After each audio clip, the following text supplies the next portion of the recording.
মহান আল্লাহর কত বড় একটি নিয়ামত যে এতটুকু ছোট একটি গাছে প্রচুর পরিমাণে কাঁঠাল হয়েছে। গাছের গোড়া থেকে শুরু করে সর্বোচ্চ উপর পর্যন্ত এই কাঁঠাল বিস্তৃত। এই কাঁঠাল বাংলাদেশের আনাচে কানাচে বিভিন্ন জায়গায় এই কাঁঠাল গাছের জন্ম।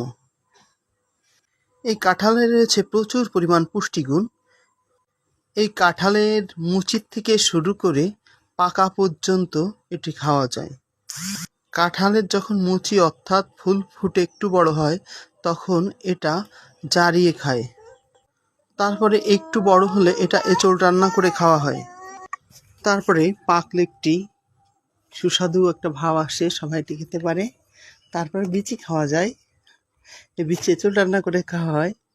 তারপরে কাঁঠালের যে ছাল বা শাবলা বলে, সেটি গরু ছাগলের একান্ত প্রিয় একটি খাবার।